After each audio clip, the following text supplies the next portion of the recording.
Bienvenidos sonámbulos, esta noche vamos con una historia de amor, de esas que empiezan con una mirada en un salón lleno de velas y terminan con una cabeza en una cesta. Si les gusta la mezcla entre lo romántico, lo peligroso y lo innecesariamente complicado, como las buenas telenovelas históricas, pueden dejar su like, suscribirse y contarme en los comentarios cuál creen que fue el verdadero error de Ana Bolena. ¿Amar demasiado? ¿Ser demasiado ambiciosa? ¿O simplemente cruzarse con el rey equivocado? Ahora sí, acomódense, respiren profundo y déjenme llevarlos suavemente a una de las historias más explosivas, fascinantes y trágicas del siglo XVI. Imaginen esto: una joven cortesana entra en escena. No es la más bella, según los estándares de la época. Tiene ojos oscuros, una sonrisa firme, una inteligencia aguda y una voz que no tiembla cuando habla. Está vestida con elegancia francesa y se mueve con el equilibrio de alguien que sabe que no puede cometer ni un solo error. Porque la corte inglesa no es un lugar para las confiadas, es un campo minado con cortinas de terciopelo. El rey, Enrique VIII, por supuesto, la observa. Ya está casado, ya tiene amantes, ya ha vivido muchas pasiones, pero esta mujer le provoca algo distinto, no solo deseo, curiosidad, desafío, la sensación de estar ante alguien que no se doblega con facilidad. Lo que sigue no es amor cortés, es una obsesión, un largo asedio, un juego de poder envuelto en suspiros, cartas, joyas y promesas de tronos. Porque Ana Bolena no quiere ser amante y Enrique no acepta el no como respuesta. Esta no es solo la historia de una reina, es la historia de una mujer que, sin ejército, sin riqueza propia, sin apellido sagrado, logró cambiar la historia de Inglaterra y que, al hacerlo, firmó su sentencia de muerte. Esta noche vamos a recorrer, paso a paso, cómo un romance se convirtió en una crisis religiosa, en una reforma política, en una guerra de susurros y en una ejecución cuidadosamente planificada. Pero tranquilos, lo vamos a hacer sin prisa, como siempre, como si estuviéramos leyendo un diario olvidado junto a una chimenea que ya empieza a apagarse. Ana Bolena no nació para ser reina, de hecho, ni siquiera nació para estar en la corte. Su familia era noble, sí, pero de una nobleza práctica, de esas que dependen más del favor real que del linaje antiguo.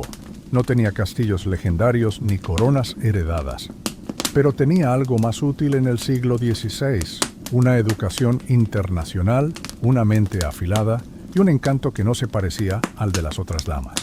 Pasó su juventud entre Flandes y Francia, donde aprendió a hablar varios idiomas, a moverse con elegancia y, sobre todo, a observar. Porque en las cortes extranjeras, donde las intrigas eran pan de cada día, Ana aprendió que el poder no siempre lo tiene el que grita, sino el que calla y mira. Cuando volvió a Inglaterra, no era la joven tímida que muchos esperaban. Era sofisticada, irónica, distinta, no la más hermosa. Eso lo admiten hasta sus admiradores, pero sí la más interesante. Y en una corte donde las mujeres estaban entrenadas para agradar sin brillar, Ana Bolena brillaba precisamente porque no trataba de agradar. Fue dama de compañía de la reina Catalina de Aragón, esposa de Enrique VIII. Y sí, eso la ponía cerca del poder, pero no demasiado, hasta que el rey la vio, o mejor dicho, hasta que empezó a no poder dejar de verla, y ahí empezó la danza. Enrique, acostumbrado a que las mujeres cedieran a sus encantos reales, encontró en Ana algo que no sabía cómo manejar: resistencia, no abierta, no desafiante, sino cuidadosamente medida. Ana no rechazaba al rey, solo no le daba lo que él quería. Y en el lenguaje de la corte, eso equivalía a una declaración de guerra o de seducción. Enrique empezó a cortejarla. Le enviaba cartas escritas a mano, llenas de metáforas bíblicas, de insinuaciones poéticas, de súplicas contenidas. Le mandaba regalos, broches, collares, libros, pero Ana no cedía. o al menos no del todo. Aceptaba los gestos, sonreía, respondía, pero siempre con una capa de ambigüedad. Nunca lo suficiente para ser acusada de altivez, pero tampoco lo bastante como para ser tratada como una más. Ella sabía lo que estaba haciendo, y lo hacía muy bien. Porque mientras tanto todo el mundo hablaba, la corte murmuraba, Catalina observaba, y Enrique ardía. Lo que empezó como un capricho se convirtió en obsesión, porque Ana no solo quería ser amante, quería ser reina, y no lo decía, pero lo dejaba claro con cada gesto, cada palabra. Quería algo que nunca se había hecho, desplazar a una reina legítima, cambiar la historia, ser algo más que un nombre en la lista de amores reales. Y Enrique, cada vez más atrapado, empezó a imaginar lo imposible, un mundo donde Ana Bolena estuviera sentada a su lado, con corona, con poder, con todo lo que se supone que no debía tener. Así empezó todo, no con una caricia, sino con una negativa, con una mujer que dijo no todavía y un rey que decidió que todavía no era una opción.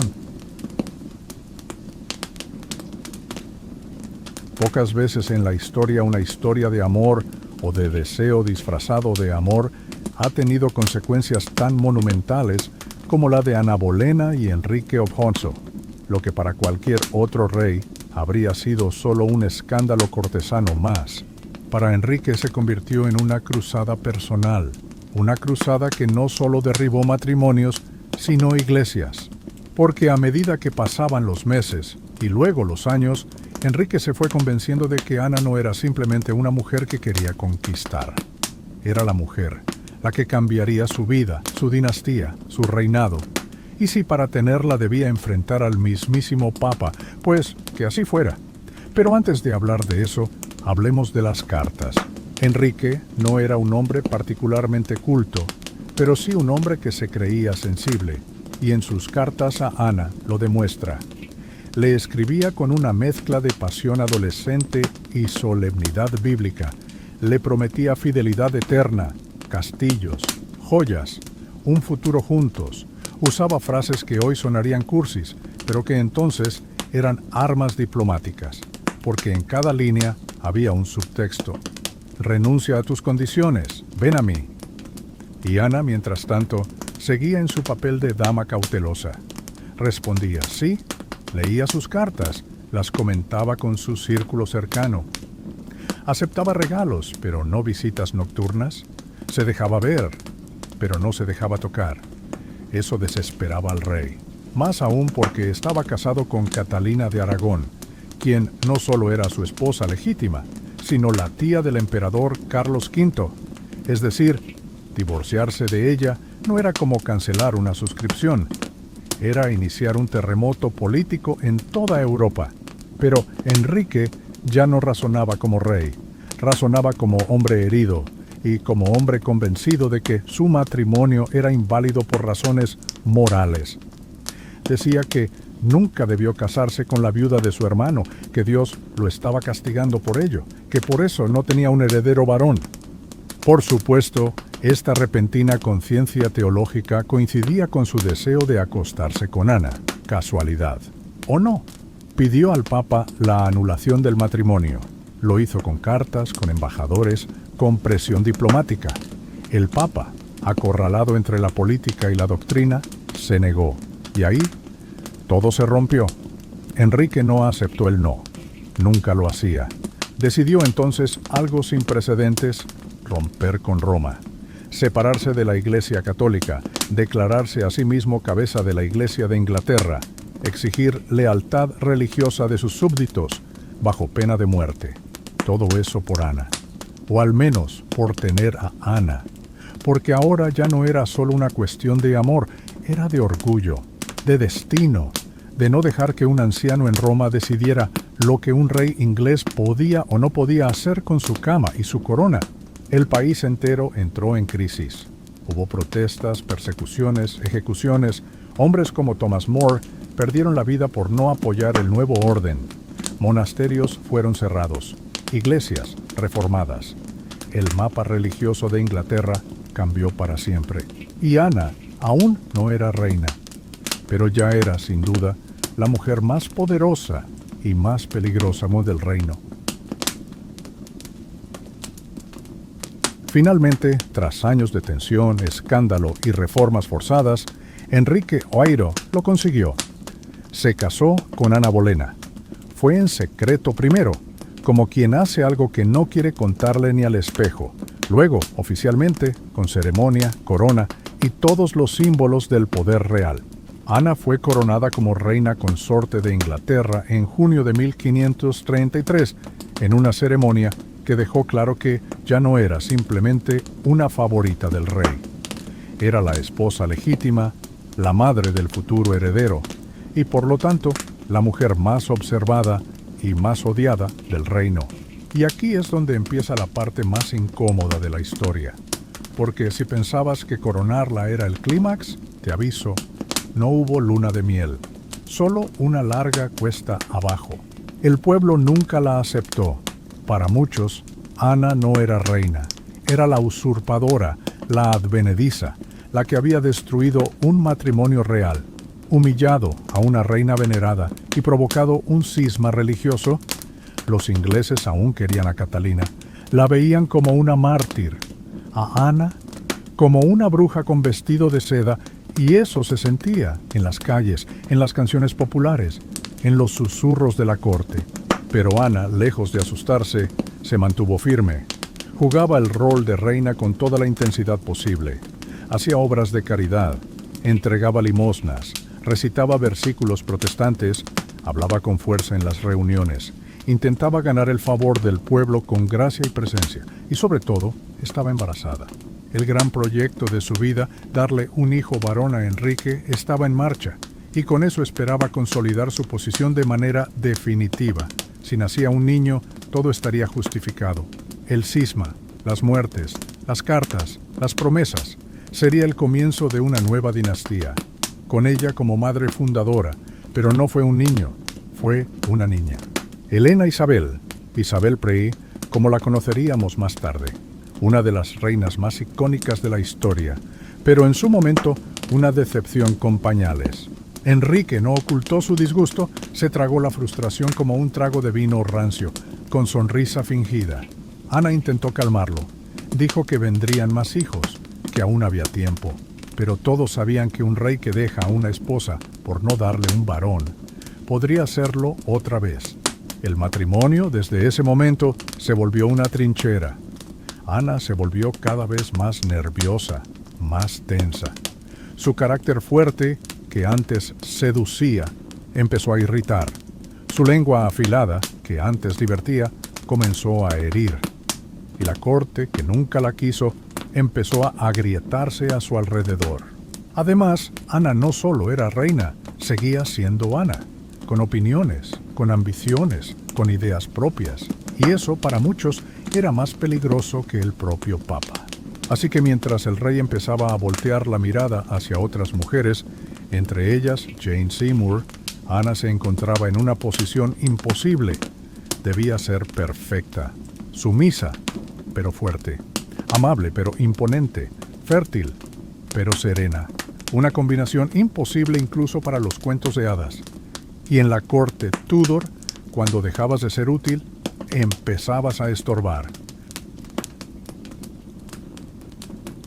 Apenas unos años después de su coronación, Ana Bolena pasó de ser el centro del universo de Enrique VIII a ser un satélite incómodo que todos querían estrellar discretamente.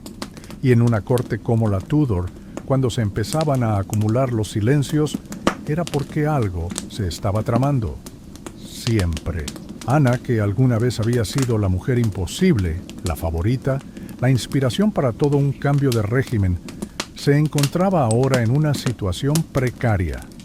Perdió varios embarazos, y con cada pérdida también perdía algo más. La paciencia del rey, el respeto de los nobles, la protección de sus aliados. Porque en una época donde la fertilidad era moneda política, fallar en el embarazo era casi como perder una batalla. El palacio comenzó a llenarse de murmullos, rumores de brujería, de mal augurio, de castigo divino.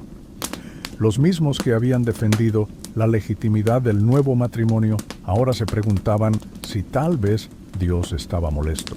Y por si fuera poco, el rey ya tenía una nueva obsesión: Jane Seymour. Todo lo que Ana no era: rubia, callada, obediente, una figura sin filo. Enrique, hastiado del carácter de Ana, encontraba en Jane una pausa, o mejor dicho, una excusa. Pero Enrique no podía simplemente divorciarse otra vez, no después del escándalo anterior, no después de haber roto con Roma. Esta vez necesitaba algo más definitivo, algo que justificara un castigo ejemplar. Y como si la historia no pudiera evitar volverse cruel, los enemigos de Ana le ofrecieron justo eso. Los cargos llegaron rápido, sorpresivos, precarios. Acusaciones de adulterio con varios hombres, incluyendo músicos de la corte y hasta su propio hermano. Incesto, traición, conducta impropia, una colección de acusaciones diseñadas no para ser creíbles, sino para ser condenables. Los testigos fueron presionados, las pruebas vagas, pero en ese momento los hechos importaban menos que el efecto. Ana fue arrestada y llevada a la Torre de Londres, ya no como reina, ahora como prisionera. Los pasillos que una vez recorrió como soberana, ahora los pisaba descalza bajo custodia, sin joyas, sin defensores, sin futuro. Y aquí, en este punto, uno podría imaginar que aún había esperanza, que el rey recordaría su amor, que el país se escandalizaría por la injusticia, pero no. El clima estaba preparado, la corte silenciosa, el pueblo indiferente.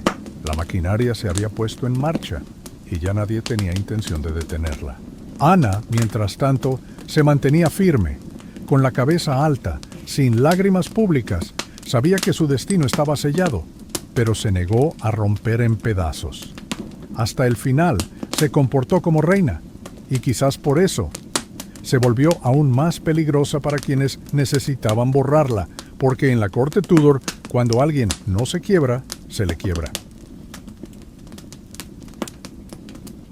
El juicio de Ana Bolena fue una obra cuidadosamente coreografiada. Las acusaciones eran endebles, contradictorias, algunas directamente absurdas. Uno de los hombres con los que supuestamente había cometido adulterio ni siquiera estaba en el mismo lugar el día del encuentro, pero eso no importaba. Lo que importaba era la conclusión, el espectáculo, la lección. Ana fue llevada ante un tribunal compuesto, en su mayoría por hombres que le debían favores al rey. No era un juicio. Era una sentencia anunciada, con aplausos falsos y suspiros medidos. Ella se defendió, habló con firmeza, negó todo, lo hizo con dignidad. Pero la dignidad no pesa más que una firma real. Fue condenada a muerte, no por bruja, no por hereje, no por adúltera, por ser incómoda, por haberse atrevido a hacer más que lo permitido. Enrique, con esa mezcla desconcertante de pragmatismo y crueldad, quiso que su muerte fuera limpia. Ordenó traer a un verdugo francés, experto en la espada. Un gesto de piedad, decían, pero también una forma de terminar todo con elegancia, que no salpicara demasiado. Ana pasó sus últimos días en la Torre de Londres. No gritó, no se desmoronó, rezaba, a veces reía, hablaba con sus damas, se decía a sí misma que quizá el rey aún la perdonaría, o al menos eso fingía pensar. Nadie sabe qué creía realmente. Solo sabemos que, al final, pidió que no le ataran los ojos. El día de su ejecución, el cielo estaba sereno. Las multitudes acudieron como si fuera un evento social. Era una costumbre, después de todo, y aunque muchos la odiaban, todos querían verla, ver si lloraba, si temblaba, si pedía clemencia. Pero Ana no lloró. Subió al cadalso con paso firme, vestida de gris y rojo, con la cabeza erguida y las manos juntas. Habló brevemente, no culpó a nadie, no insultó al rey, dio gracias a Dios, y pidió que rezaran por su alma. El verdugo, mientras tanto, la observaba. Saco blanco, espada afilada, silencio absoluto. Y en ese último instante, justo antes de caer la hoja, Ana miró al frente, no hacia el cielo, no hacia el verdugo, hacia la gente, como si quisiera grabarse en sus ojos, como si supiera que, aunque su cuerpo desapareciera, su historia no lo haría. La espada cayó, rápida, precisa, silenciosa, y Ana Bolena se convirtió en un solo segundo en leyenda. Cuando pensamos en historias de amor peligrosas, solemos imaginar triángulos pasionales, celos o alguna tragedia griega. Pero la historia de Ana Bolena es otra cosa. Es el amor como detonante de un terremoto, no un romance de almohadas, sino una tormenta que cambió iglesias, coronas y mapas. Ana no fue víctima ni heroína, fue ambas cosas y ninguna. Fue ambiciosa, sí, fue astuta, sin duda, pero también fue valiente en una época que castigaba la audacia femenina con cuchillos y oraciones. Se negó a ser solo un adorno y pagó el precio, porque en la corte Tudor las mujeres podían brillar, pero solo si sabían cuándo dejar de hacerlo. Y Ana nunca dejó de brillar, ni cuando estaba cayendo. Después de su muerte, su hija, aquella niña que fue una decepción en su cuna, se convirtió en Isabel Piampuri, una de las reinas más poderosas que ha visto Europa. Una mujer que gobernó sin casarse, sin pedir permiso, sin repetir el destino de su madre. Una reina que, aunque nunca lo dijera, sabía perfectamente de dónde venía y por qué. Así que sí, Ana Bolena murió joven, murió sola, murió con una reputación manchada por la propaganda de sus enemigos, pero también dejó una huella que ni el tiempo ni los verdugos pudieron borrar. A veces, el poder no viene de un ejército, ni de una corona. A veces, el poder viene de una mujer que sabe cuándo no decir sí. Gracias por quedarte hasta aquí, por seguir escuchando esta historia que, aunque parezca lejana, sigue hablando en voz baja desde los muros de la Torre de Londres. Yo me quedo aquí, con la lámpara encendida, por si quieres volver.